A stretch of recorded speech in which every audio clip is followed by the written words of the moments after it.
Some of you know that we were actually converting our garage into our preschool room this summer. It's been our big project, and I want to show the results to you. I'm going to do a quick scan of the room here, and then I'm going to go through and explain how you can convert your own garage into a preschool room if you like. Some of the few tips and tricks we learned along the way that'll hopefully help you with your own conversion. Of course, you can see it's not quite finished yet. There's still a few decorations I want to put up, but just a basic overview here of how you can convert your garage into an adorable preschool room that every parent is going to absolutely adore. Okay, so that was the full scan of the room. Let me give you a little heads up here on everything that we did so that you can plan and see how this could work into your schedule. Now, the reason why we wanted to go ahead and change our garage into a preschool room was because I am going to have a baby, and so what we needed to do was make sure that the preschool area was separated from our home. I had been using my entire home as well as a separate preschool room to house the preschool, and I kind of wanted a space. You know, I just wanted everything separate for a little bit, so this is what we did. When you're converting your garage into a preschool room, or into any room actually, you need to consider a few things. First, what will the flooring be? As you can see here, we chose to use a quick-rete epoxy coating. Now they're super easy. It costs probably $150 or so to get this 2-car garage epoxy coating. Comes in a kit. It's got a DVD that shows you exactly how to do it. It's basically like painting your floor and then sprinkling these little speckles onto the floor. Now, of course, it is still concrete, so you'll want to have some rugs in the room. But if you think about preschool, it usually is a generally messy place, and so we didn't want to put any kind of flooring or carpet underneath our preschool tables because we knew they'd get messy anyways. So we are going to incorporate a few rugs. We're going to put another rug over there, a cute comfy rug, but the quick-rete concrete epoxy flooring is so easy. You can find it at your local hardware store. Okay, another thing is you need to consider your walls. Now, most garage walls do not have any type of finish as far as the, they'll be taped and have their sheetrock on them, but they might not have any of the decorative type of spray, and I can't think of what that is offhand right now. But anyways, you don't really need it. You can have a flat surface of a wall. You can paint it a nice warm color here that we have. And then what we did was we went ahead and we used this nice beadboard to build up a shelf area so that we could have our coat rack.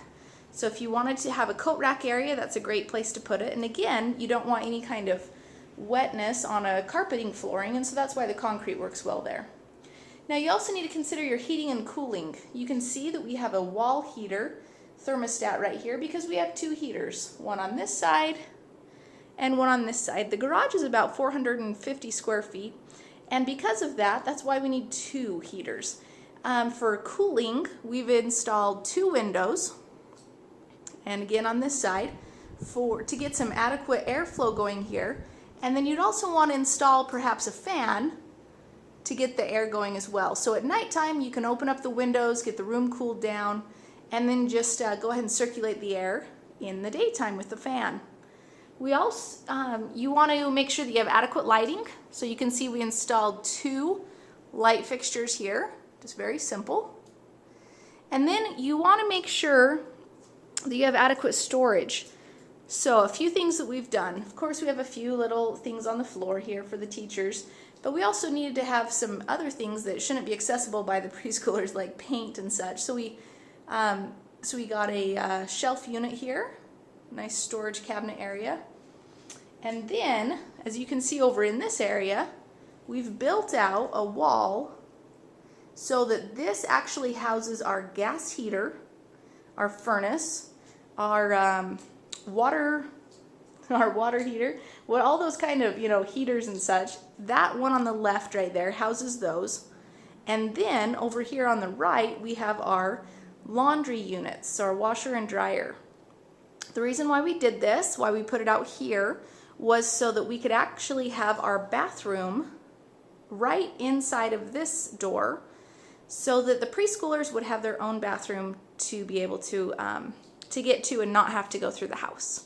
So pretty cool. We moved the washer dryer into the garage here and then built a bathroom right there. So as far as adequate storage goes, when you build this kind of wall unit here, you can easily put shelves on the wall behind the doors, kind of above any units that you have, and that'll give you tons of storage for all of your toys.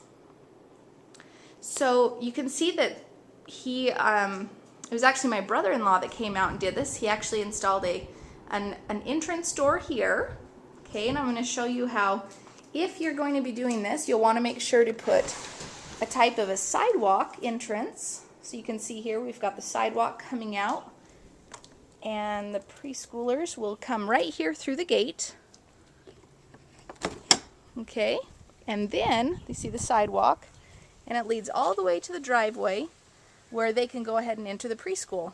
We've got some fun flowers and decorative tree. And then what's great about having the entrance behind your fence is that you can then send the preschoolers off to play and not have to worry about which side of the house they're on, or if they're behind the fence or not.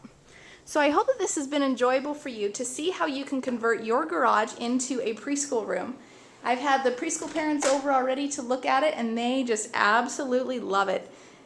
They come in and they just know that it's a very professional preschool. Oh, one more thing real quick.